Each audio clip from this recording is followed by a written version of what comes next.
In this presentation, we're going to discuss a new tool for research called Diigo. In the old days, when we did research, we would scan the pages from books, magazines, and journals and print them out, or we would print information we would find on the web.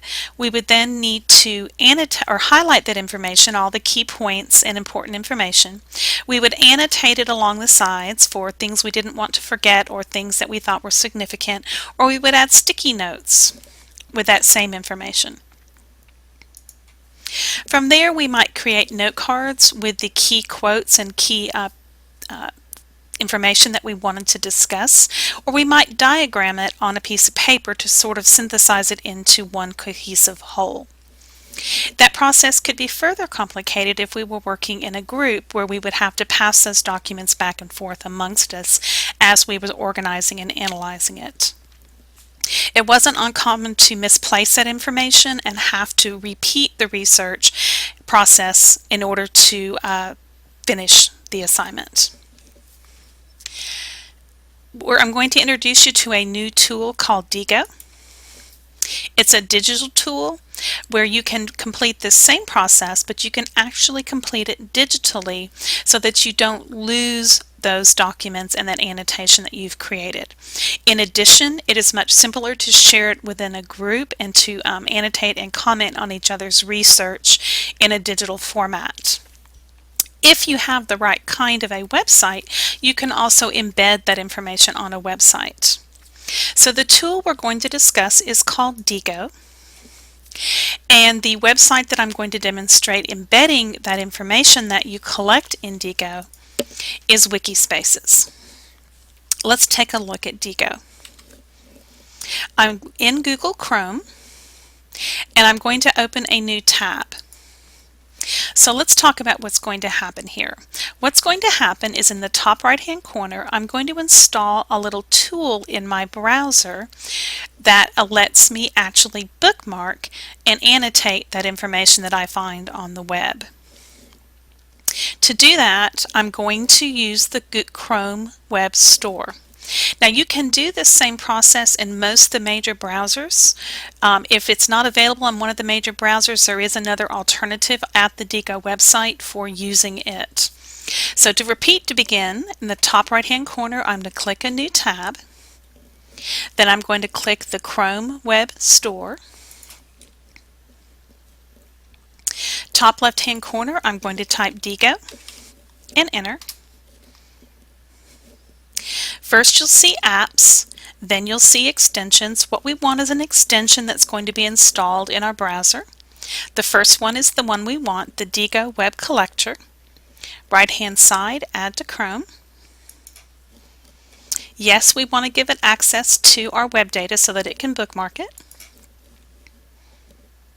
And in just a moment, in the top right hand corner, you see a new tool. It's a blue box with a D and it says New. I'm going to click on it and I see a little information about Diigo, the extension.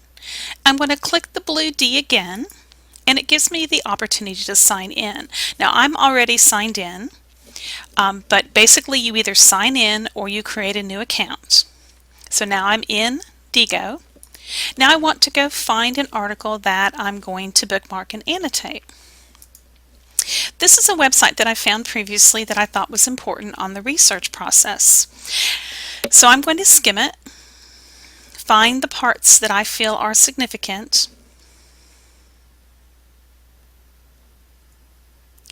and for me,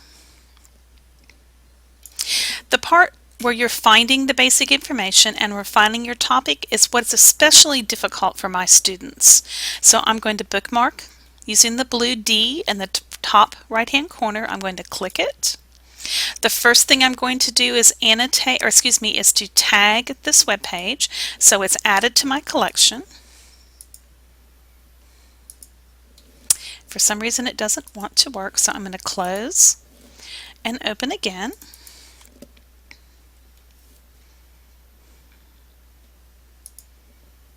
See if I click tag now, it's working correctly. Okay, so let me go back to the research process web page so that I can demonstrate it.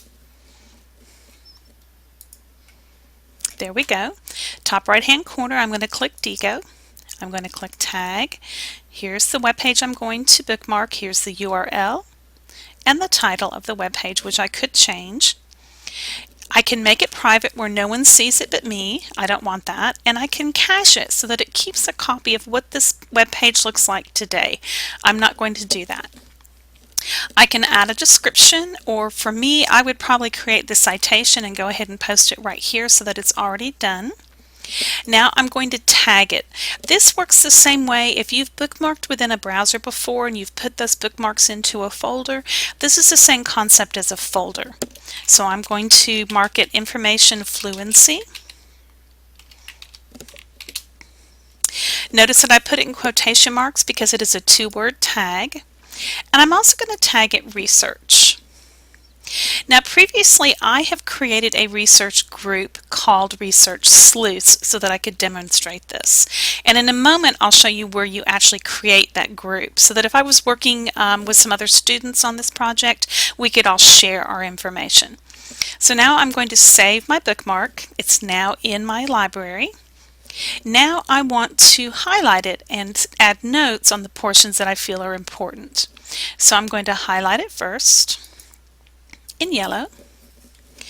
As I mentioned, my students have a lot of trouble with researching and with refining or broadening their topic, and actually it's this refining their topic, that they actually have the most trouble with. So I am going to highlight it in yellow, and I want to add a note.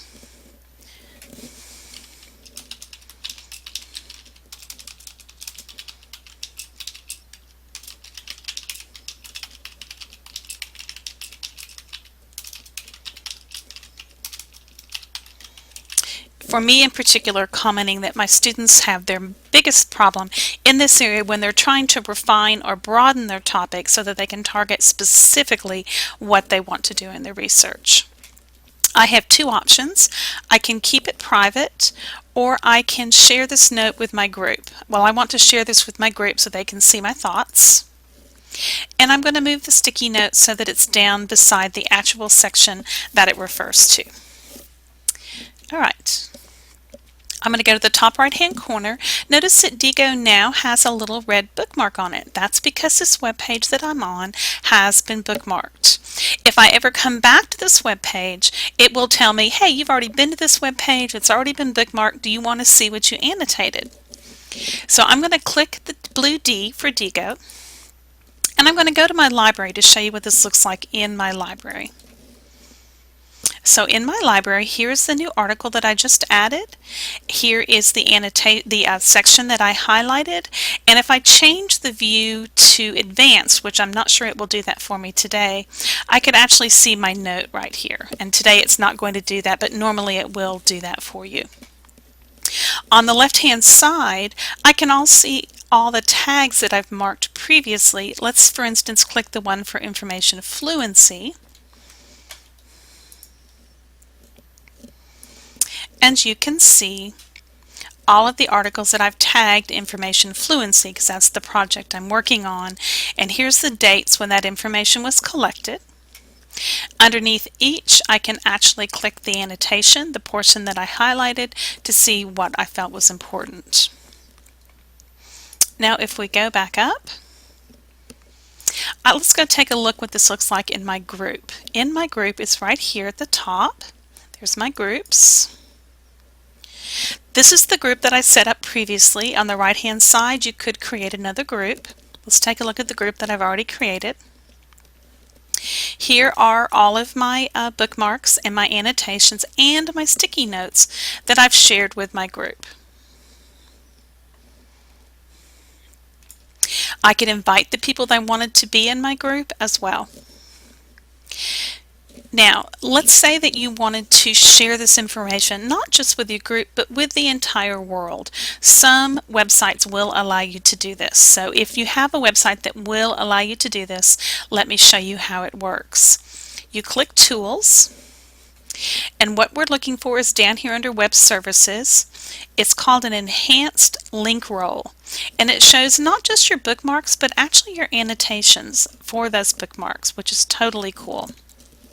So let's click on Enhanced Bookmark or Link Roll, excuse me. I'm going to call mine Information. Oops. Or I'm going to call it, I guess, Research Sleuths, because that is the name of my, if I can spell, of my group.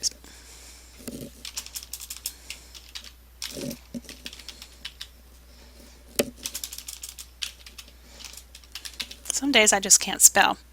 Then I'm going to, instead of including my entire collection, I want only those items that are tagged Information Fluency. Retrieve. So I can see those specific tags that are going to appear in my link roll. I can check to show only the ones that have been annotated, so if I haven't read them yet and annotated them, they wouldn't appear. I could show the description, yes. I can show more than 10 at a time if I want to. I'll go with just 10 and I'll create the script. Now you get this really ugly looking hypertext. Don't panic. You don't have to understand it. You just have to copy it. Then you go to your web page. Give me just a moment since I had to close and reopen.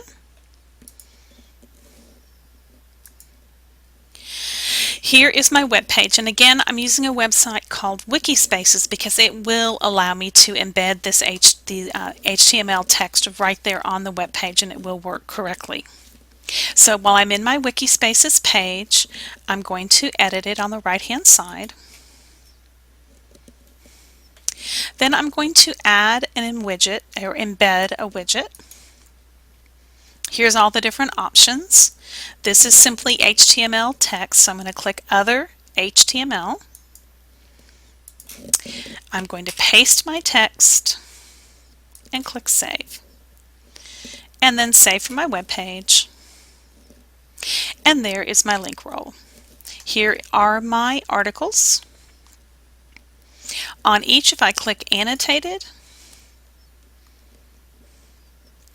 I can actually see the article with my highlighting and my sticky note, which normally will open. We may be having a little trouble today with our website, but you can actually see everything right there on the page. This concludes our presentation. I want to wish you the best of luck on your research, and try Diigo out the next time that you are researching.